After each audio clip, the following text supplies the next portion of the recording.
What's going on, guys? It's Nick here, back with another video, and back with updates around the offseason. Today we're going to go over the AFC and NFC South. So we'll start in the NFC South, and we'll begin with the Atlanta Falcons. Atlanta, of course, traded away Matt Ryan this offseason to a team that we're going to talk about later in this video. They also signed Marcus Mariota to be their bridge quarterback. There are 5 decent prospects, as we've been over in the Dynasty videos.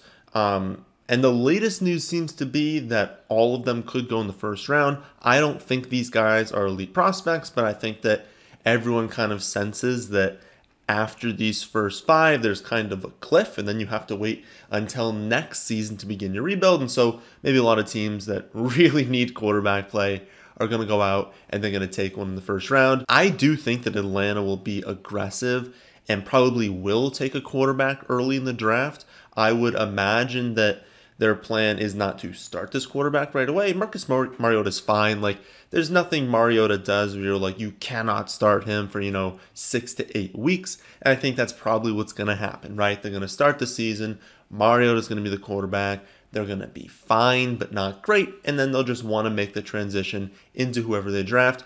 Neither of them are likely going to be all that great in fantasy, right? We know Mariota's ceiling isn't that high, and we know he will scramble, so he will take rushing touchdowns away from receivers and running backs. He will, scramble in the middle of the field as well, taking targets away from players. And so, obviously we don't love Mariota if we have fantasy weapons on the Falcons, but let's also be honest, we don't have very many fantasy weapons on the Falcons. They lost Russell Gage. Of course, Calvin Ridley was suspended this offseason, so Pitts is their tight end 1, their wide receiver 1, their wide receiver 2. He is everything. This offense will be centered around Pitts. Current depth chart, according to ESPN, which is not going to be their depth chart to end the season, but it's just kind of funny to look at. Zacchaeus, Damiere Byrd, and KhaDarel Hodge. Yikes, right? That's really bad. They're obviously not going to enter the season with that. I would be surprised if they didn't list Auden Tate as even a top 3 option in that group. I would imagine, just knowing the skill levels of all of these players, I think Auden Tate is the most talented of this group. And so if that isn't being taken into account, maybe they don't draft someone, they don't sign anyone, they're actually going to enter the season with that group, which is not going to happen. But let's pretend that it did. I would be interested in Auden Tate late in draft because I think he's actually a talented wide receiver, and they're lacking talent at most levels of that offense. Of course, they only gave him a 1-year, $1 million contract, so there must not have been that much of a market for him. But hey, I think he is someone that we need to keep an eye on in camp.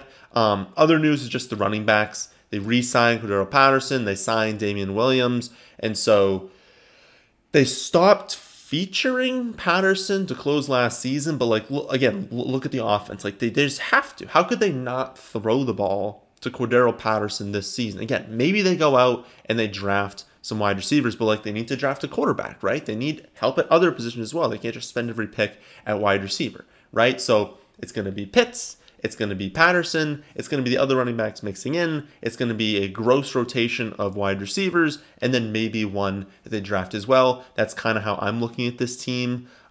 They signed Tyler Kroft. Okay, that's nice. I don't really care. This offense is Pitts, right? He'll assume some sort of a role with Hayden Hurst gone, but it's Tyler Kroft, right? This offense, again, Pitts, Patterson. After that, we can look at flyers, Auden Tate. Maybe that's just going to be completely irrelevant. Maybe he just falls off this summer, does nothing. But that's really what I'm doing the offense as right now. Up next, we'll go over the New Orleans Saints.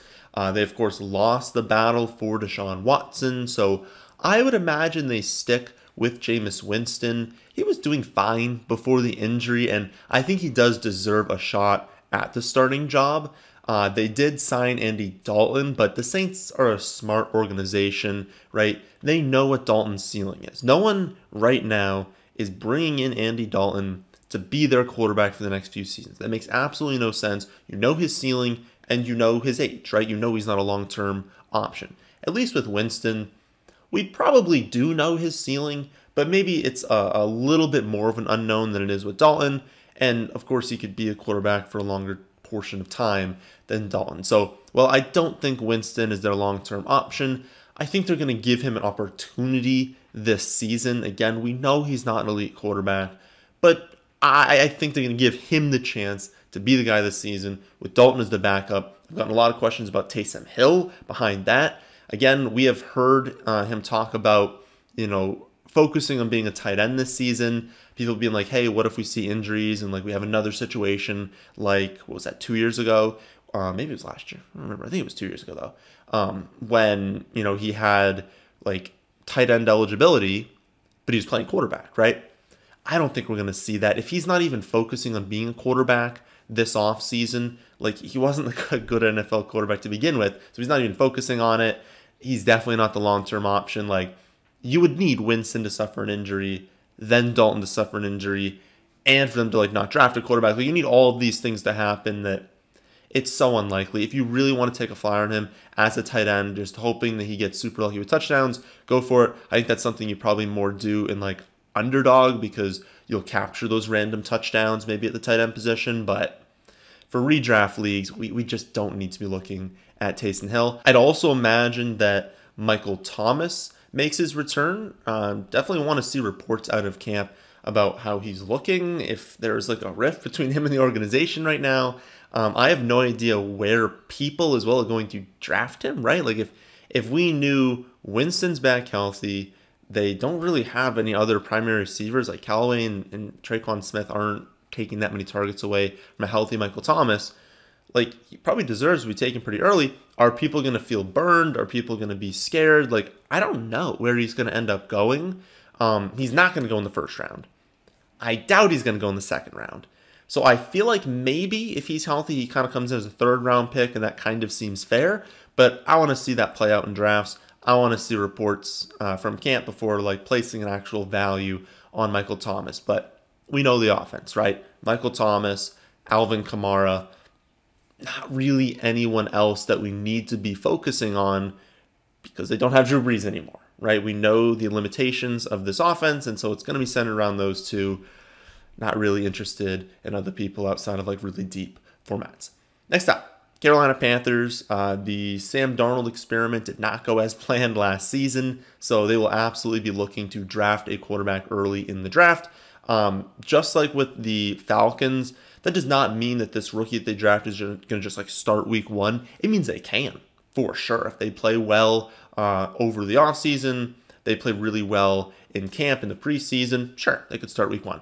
But I would say that we should expect that Sam Darnold is starting to begin the year and then they transition to whoever they draft. That's at least what I'm expecting right now until we get other reports. There's basically no chance, though, that it's like a downgrade in fantasy, right? No matter who they draft, no matter how good they end up being, it is unlikely that we look back and we're like, wow, things were worse off than they were with Sam Darnold, right? Like, things can only go up from what we've seen. It's still really looking like, kind of like a situation that we just talked about with the Saints. It's McCaffrey and it's DJ Moore, right? Like outside of those guys, and this is like a good take for like a lot of offenses. We like to, try to find sleepers, try to be like, ooh, who's the number 2, number 3 receiver? Like, can they have a good season? Can like this backup running back perform well? We want to kind of do that on good teams, established offenses, teams with elite quarterbacks, because it's more likely that happens.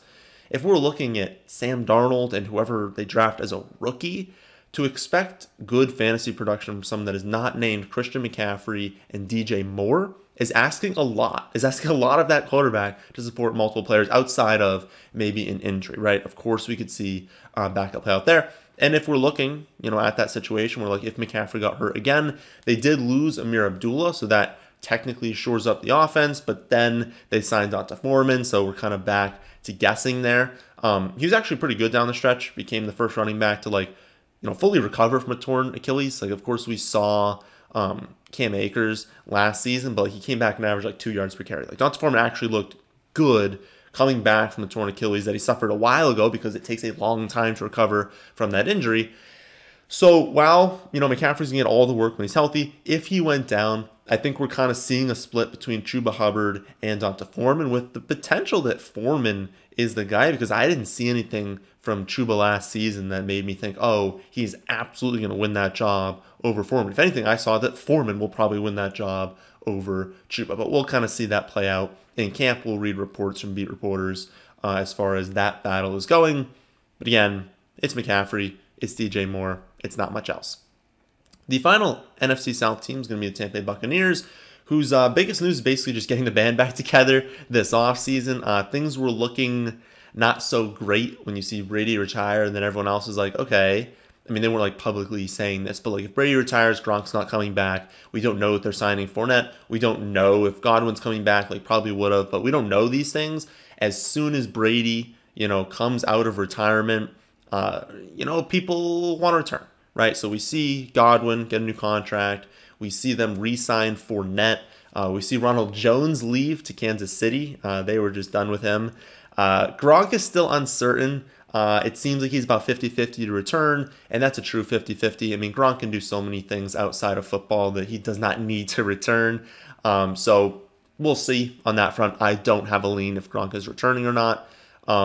AB is definitely not coming back. I don't think they want him back, but they filled that void with Russell Gage, and I think that's a fantastic signing for the Buccaneers. We know Russell Gage is never going to be like an elite receiver, right? We've kind of seen, maybe not we've seen his ceiling, but we know what kind of player he is, and it is perfect for what they're going to have him do. They don't need him to be their top option, even their second best option. They just need him to be a quality wide receiver, someone who can get open, can be relied upon for a decent target share, not an elite target share, but a good target share. In targets coming from Tom Brady, you don't need to be getting that open. I think he's a very underrated wide receiver. He just turned 26 this January, so I think he's someone that is an insurance option. Maybe if Godwin takes a little bit longer to recover from the ACL, they don't want to rush him because they know Godwin is in their long-term future.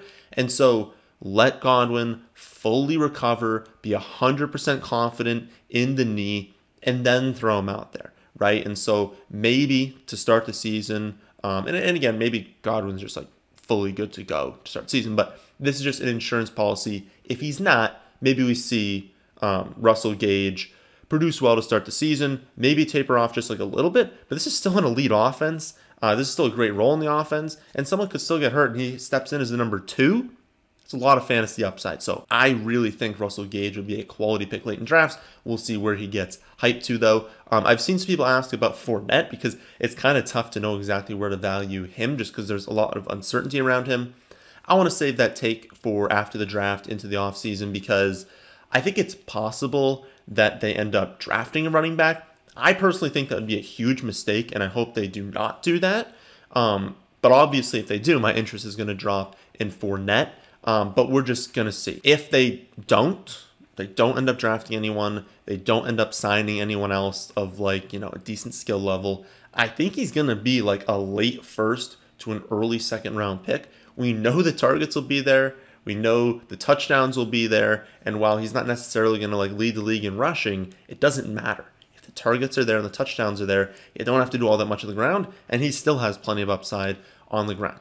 He could easily have, an 1,100 yard season, combining that with 40, 50 receptions and a ton of touchdowns, right? He can be a top 5 running back if he's featured all season. Easily. Will he be? I think we're going to have that answer in May and June. So we'll wait to kind of give a ranking on him for then. But yeah, he'll be a first or second round pick if they don't. That is basically it for Tampa Bay, right? Let's see how Godwin recovers. Let's see if Gronk returns. And let's see if they draft a running back. I think answering those questions will just finalize exactly how we view this offense. On to the AFC South, where we're going to start off with the Colts. They're the team, of course, that traded the Falcons a third-round pick for Matt Ryan, which is a great deal for Indianapolis, by the way. Matt Ryan is a huge upgrade over Carson Wentz, and that impact should mostly be felt, I think, at wide receiver. Obviously, Jonathan Taylor can only go up so much from already being dominant. But Pittman, man. Pittman definitely had a breakout season last year with Carson Wentz, 88 receptions, nearly 1,100 yards and 6 touchdowns. But we could see him have a true breakout with Matt Ryan. Now, I do think Matt Ryan is declining as a player. Obviously, just getting up there in age. He's not as good as he used to be. It doesn't matter. He's still much better than Carson Wentz. And I'm very excited to see how these two match up together. I still expect this offense to be the Jonathan Taylor show with Hines, mixing in here and there on passing downs. He will still absolutely have a role, but this is the Jonathan Taylor show. He's getting a billion touches every week. But again, like even if that happens, Pittman is an extremely talented wide receiver and has a very high ceiling with Matt Ryan. After those, it's mostly secondary options. T.Y. Hilton was considering retirement, I think, this offseason, but it seems like he's going to return, though that's not set in stone. If he does, then he's just going to be a rotational deep threat. Don't get, pulled into the trap of T.Y. Hilton. He is unable to stay healthy consistently, and they know that. The Colts did lose Zach Pascal to the Eagles, and I really hope that means that Paris Campbell will just get a chance this season. He just needs to figure out a way to stay healthy, right? That's been his biggest struggle as a pro, is just staying healthy. I ultimately do expect them to draft a wide receiver or at least sign someone in free agency, right? Even if they brought back Hilton, having Pittman, Campbell, Ashton Dulin probably is not enough. This is a team that really wants to make a Super Bowl run. I don't think that's enough talent. I'm thinking even if you add in Hilton there, you got to draft someone. You got to bring someone in free agency. You need a little bit more depth in that, especially given Paris Campbell's injury history. Last bit of news is Jack Doyle retiring. This does open the door for Morale Cox to, have a breakout season. We've been kind of waiting for that to happen. Super athletic. Could post top 5 tight end numbers if they actually featured him, just because of how athletic he is mixed with being a great red zone threat. The odds that they do feature him, they remain having him as the clear tight end 1 into the season, is probably low. They're going to probably do something to fill the void that Jack Doyle had. But if they don't, I'll be very excited about him late in drafts. Moving through the AFC South, though, we'll go over the Titans next. Their biggest change this offseason was swapping Julio Jones and Ferkser for Robert Woods and Austin Hooper. Obviously not in a trade for all those players, but that's basically what they did, right? They lost Julio Jones, they lost Ferkser, they bring in Robert Woods, they bring in Austin Hooper. Now, obviously, we see Woods tear the ACL in week 10, so we don't know if he's going to be 100% to start the season. It seems like, he's currently on track to be good to go by training camp, so should be good to go in week 1, but I always note 25 is a cutoff age for wide receivers, really players recovering from an ACL injury. I'm not concerned if they're 25 or younger. Well, Robert Woods turned 30 for you guys 3 days ago, so definitely doesn't make that cutoff, and so I don't really know how he's going to recover, but we'll note in the offseason how he's looking. Not super concerned, though, because this offense is definitely concentrated around Derrick Henry and A.J. Brown, right? So they don't need Robert Woods to go out there and be a dominant force on the outside, right? They just need him to be a solid number 2, perform when those guys are getting, kind of stopped, or maybe some of them miss time with injury. They don't need him to every week go out there and be incredible, right? They've got A.J. Brown, they've got Derrick Henry, and I think that he can be good in that role. So whether or not we target him really just depends on, well, where's his ADP? Where's he going in drafts? As for Hooper, I think it's a really good landing spot for him. The volume's going to be low, but he doesn't have that much target competition, right? Again, A.J. Brown, Derrick Henry, Robert Woods, and then nothing, right? And so he can have a consistent role in the offense, score a few touchdowns, be fine in fantasy. Don't think he'll be a tight end 1, but I think he can be a solid tight end 2, someone you can grab super late, and then just, he'll provide you some level of value if you just want to abandon the position, for those of you who like to only draft one tight end late. The only other loss this offseason really been Donta Foreman, as I said before, when he changed teams. I think that the Titans will try and fill that void in the draft, maybe taking someone they view as the direct backup to Derrick Henry, but that's really all I expect, right? I don't think they're bringing someone in there to, consistently take touches away from Henry. I think it's really just, hey, we need a backup now. Let's take someone in the draft. Up next, we've got 2 just disgraceful organizations in the Texans and the Jaguars, though we have a little bit more movement on the Jaguars, so we'll start with them. Weird signings, I guess. I don't know. They signed Christian Kirk to a 4-year, $72 million contract, $37 million guaranteed. I was pretty surprised when I saw that. I think everyone was. Though, to be fair to the Jaguars, it's probably not a 4-year deal.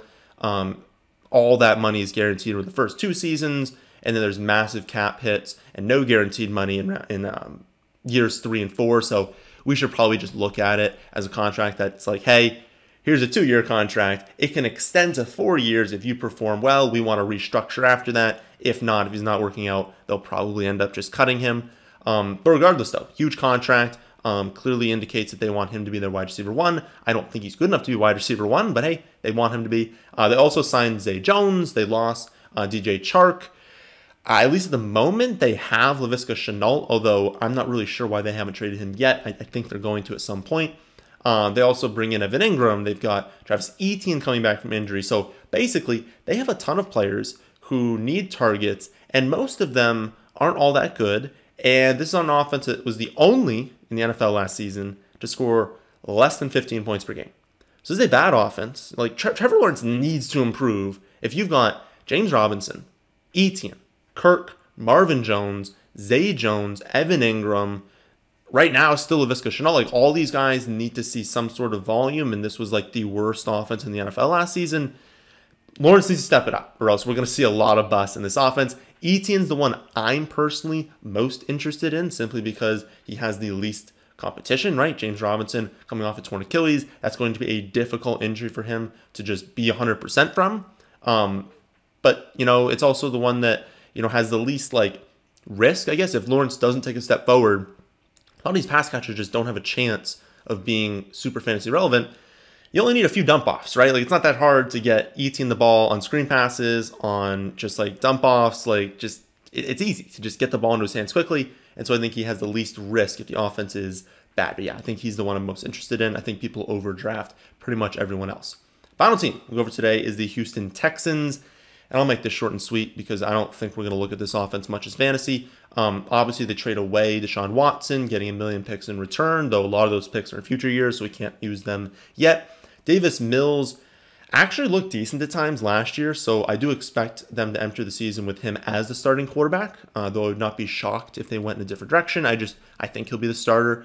They also re-signed Brandon Cooks, who's probably the only player we should really have interest in. He had some ceiling weeks last year and definitely performed better than I was expecting. And so if Mills can get better, if Cooks can just remain consistent, he could be valuable in fantasy.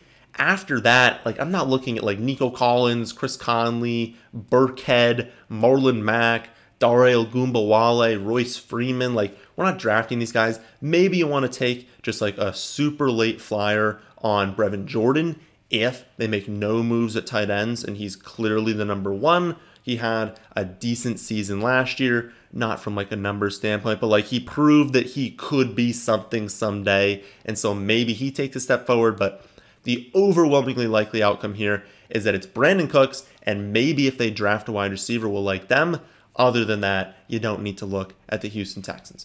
So those are your updates for the AFC and NFC South. I'll go over round 3 of our Dynasty Rookie Mock Draft on Friday, and then we'll go over either the East or the West for the AFC and NFC on Monday. Remember, you can get 20% off any package on our website right now, thefantasyfootballadvice.com. Just got to use promo code FFA. That'll expire at the end of April.